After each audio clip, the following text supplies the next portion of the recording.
여러분들 가짜뉴스를 헬러보낼 헬마우스입니다. 오늘은 오랜만에 우리 동지들하고 재밌는 시간을 가져볼까 합니다. 가짜뉴스의 선조 할아버지, 옛날 사람 올드보이. 아이 무슨 알팅으로 815 콜라를 들고 와. TVN식으로 하자면 응답하라 2012 그런 느낌의 인물을 하나 소환해가지고 우리 동지들하고 간만에 즐거운 시간을 좀 가져보도록 하겠습니다. 왜냐면 우리 동지들하고 저하고 그동안 이제 코로나19 때문에 너무 숨 돌릴 틈 없이 빡빡하게 지금 해왔잖아요. 간만에 좀 재밌는 유흥거리를 즐겨보자, 그런 의미로다가 준비를 했습니다. 자, 오늘의 주인공 누구냐? 변희재! 재판은 혹시 잘 진행이 되고 계신지 모르겠네. 자꾸 그렇게 바깥에서 재판 내용을 자꾸 뒤집는 얘기를 너무 그렇게 하고 다니시면은 판사님 그게 신경 긁는 게 돼요. 그게 항소심 재판에 그닥 그렇게 도움이 되지 않을 것이다. 심심한 위로와 걱정을 드립니다. 자, 오늘 우리 동지들하고 변저씨를 재밌게 놀려볼 거 제가 가져온 것 이겁니다. 이게 뭐냐면 일본에서 극우와 혐한의 짬뽕으로 유명한 잡지입니다. 하나다라는 잡지인데, 일본의 대표적인 극우 언론인 하나다 가즈요시라는 분이 이제 편집장을 맡고 계신데, 하나다 가즈요시가 만드는 잡지의 이름이 하나다다. 야, 이거 좀 진짜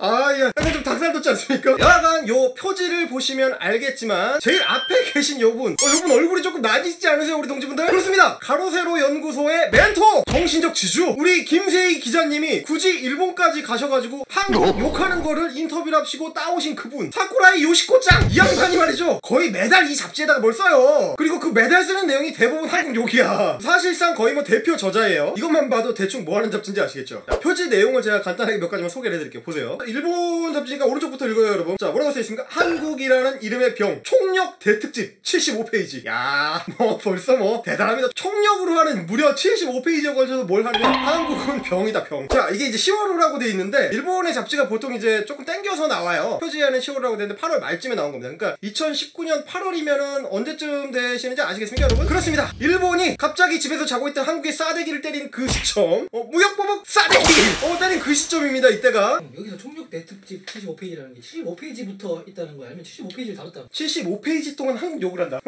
미친 거 아니야? 야, 그거 딱히 미친 것도 아니야. 이거 왜냐면 이 잡지가 매달 한국 대특집이야. 한국 얘기 빼면은 이 잡지 발행이 안 돼. 잡지에서 75페이지 정도 분량. 편집이랑 단행본이야. 단행본이지.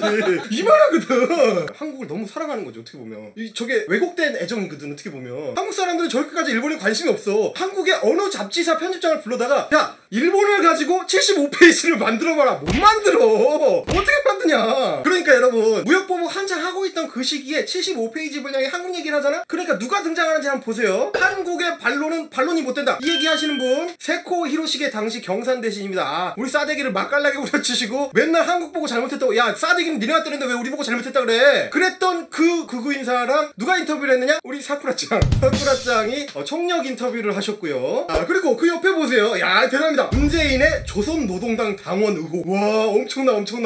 조선노동당 대특종입니다. 대한민국 대통령이 북조선의 조선노동당의 당원이야. 이거를 얘네들이 어디서 입수했는지를 내용을 보니까 익명의 탈북자한테 입수를 하셨어요. 익명의 탈북자한테 입수한 문서 안에 문재인이고 무슨 뭐 박원순이고 뭐 림종석이고 뭐 민노총이고 막 다 들어가 있습니다. 아니, 이게 사실은 제가 좀 찾아보니까 이미 한국에서 한번 돌았던 떡밥이야. 뉴스타운이라고 구구 매체가 하나 있어요. 거기서 이상한 걸 어디서 주워가지고 문서 없이 깠어. 당연히 아무런 신빙성이 없죠. 이걸 또 베껴다가 저지랄 하고 있는 거예요, 또. 그 다음에 중요한 대목이 나옵니다. 여러분 보십시오. 변희재 한장 써있는 거 보이시죠? 제목이 뭐라고 돼 있습니까? 무려 옥중수기, 문재인 정치범 수용소로부터의 고발. 야, 장난 아니야.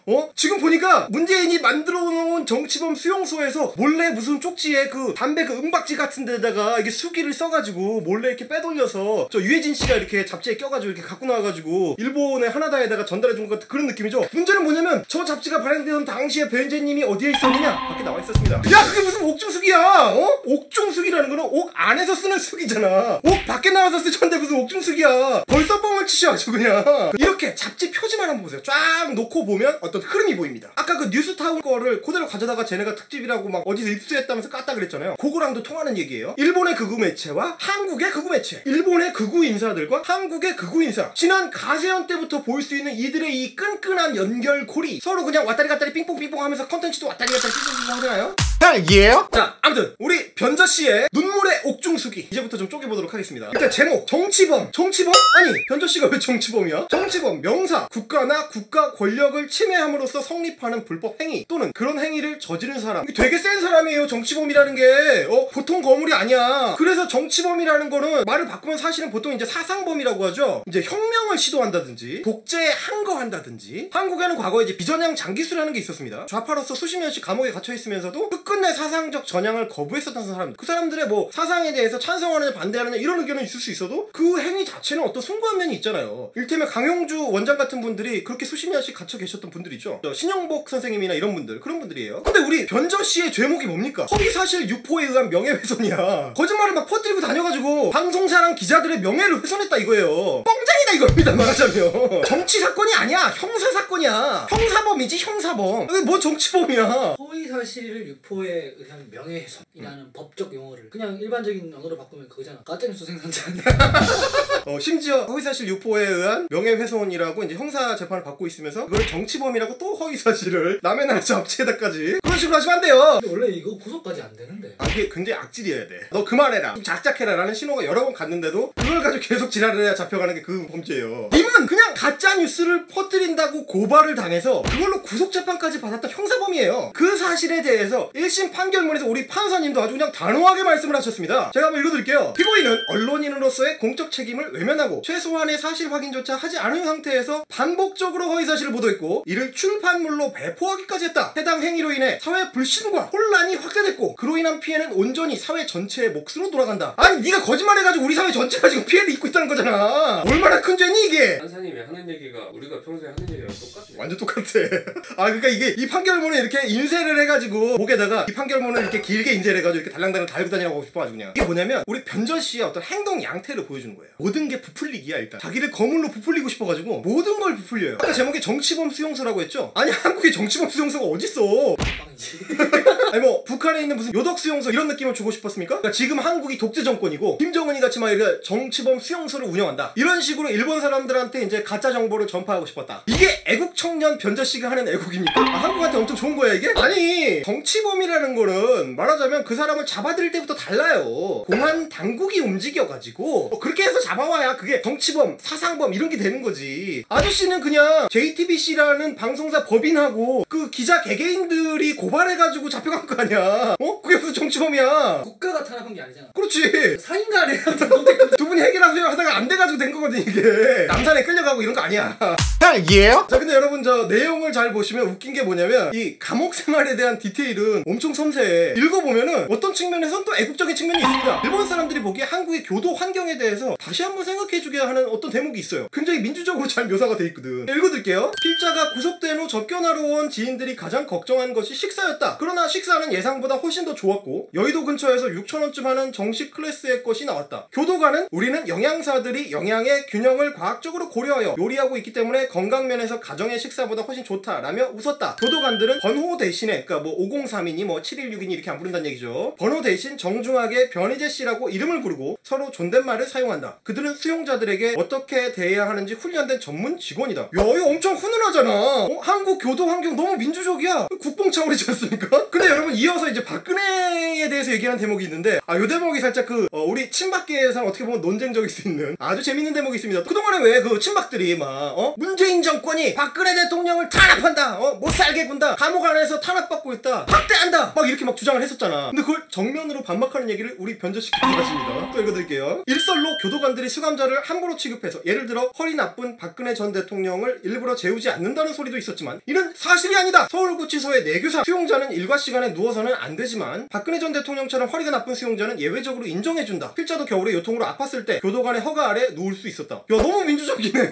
아니 우리 교도 환경 너무 쾌적하잖아. 아니 변저씨 이런 얘기 막 해도 됩니까 이거? 친박들이 그동안 주장했던 거로 정면으로 반박하는 건데? 가까운 사람 중에 교정직 공무원이 있거든. 이제 아저씨한테 고마워를 여시려고 하네. 아니 이렇게 민주적인 환경을 말이야. 그것도 이게 험한 종자들한테 야 한국 교도 환경이 얼마나 민주적인지 니들 아니? 홍보해주고 있잖아 지금. 교정직 공무원들이 진짜 힘들다는 얘기예요. 그렇지 그렇지. 왜냐면 말이 안 통하는 사람들이 그렇지. 얼마나 많이 수감되겠어. 우리 변희재 아저씨부터 해서 그런 사람들을 이제 존대하면서 이 사람이 안성하고 새 사람이 될 수 있게 이렇게 해야 된다는 거잖아. 영화 같은 데서 뭐 교도관을 되게 일그러지게 그리는데 실제로는 되게 힘든 사람들. 아 엄청 민주화됐지 지금 우리는. 여튼 본격적인 내용, 우리 변저씨의 트레이드마크 태블릿 PC 조작설 나옵니다. 필자는 일찍부터 JTBC가 보도했던 태블릿 PC가 날조된 것이 아니냐는 의혹을 제기해왔다. 최순실도 처음부터 나는 태블릿 PC를 사용한 적이 없다고 의혹을 부인해왔다. 결국 태블릿 PC는 미디어워치, 월간조선 등의 취재보도와 특히 국립과학수사연구원의 감정을 통해 박근혜 대통령의 청와대 홍보팀이 공용으로 사용하고 있던 것이 밝혀졌다. 즉 JTBC의 보도는 완전히 날조였다. 청와대 공용 태블릿 PC라면 청와대의 기밀 문서가 들어있는 것은 당연한 것이고 최순실이 그것을 이용하여 청와대의 기밀을 입수하고 국정에 불법 개입했다는 대전제가 무너진다. 야 이게 사실이면 정말 큰일이네.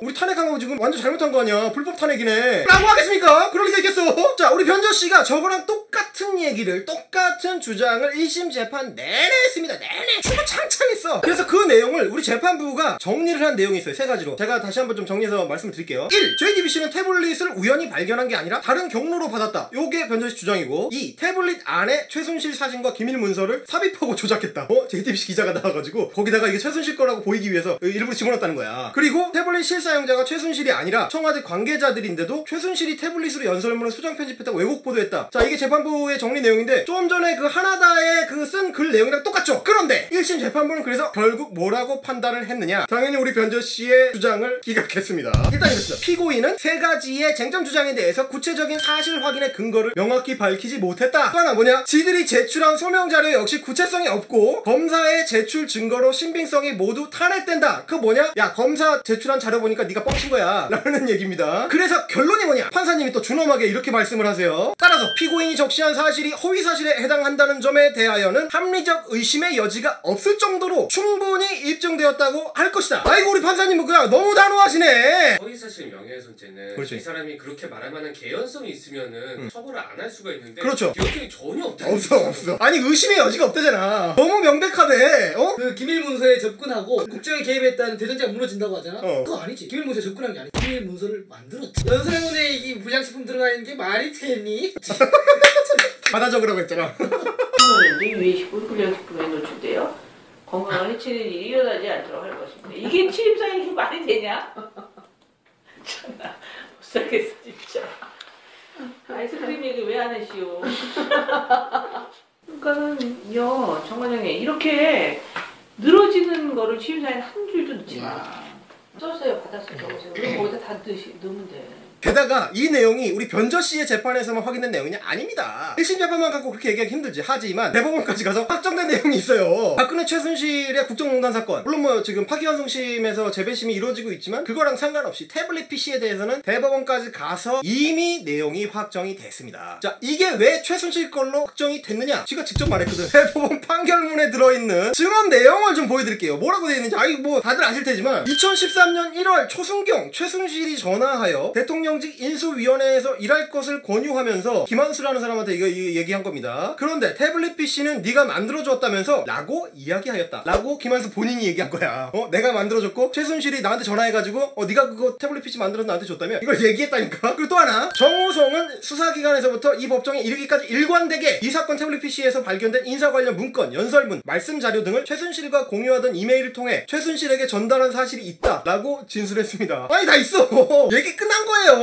이거는 뒤집힌 적이 없고 대법원에서 이미 확정적으로 사실이 확보된 거야. 그러면 이 사실을 우리 변저씨가 정말 몰랐느냐, 까맣게 모르고 자기는 정말 너무 확고하게 태블릿 PC가 조작됐다는 그 너무나 확고한 진실을 믿었느냐, 믿어 의심치 않았느냐. 우리 1심 재판부의 생각은 달랐습니다. 이 법원이 적법하게 채택하여 조사한 증거들에 의하여 인정되는 다음 각 사정들을 종합하여 보면 피고인은 확정적 또는 미필적으로나마 허위 여부를 인식하고 있었다고 판단된다. 허위 여부를 인식하고 있었다. 알면서도 거짓말을 계속했다. 이거 뭔가 이상하다. 내가 지금 주장하고 있는 것이 뭔가 사실이 아닌 것 같다라는 인식을 가지고 있는데도 계속 그랬다. 게다가 지가 발행하는 매체를 이용해가지고 그걸 확대 재생산을 했다 이거야. 집회까지 동원을 했어.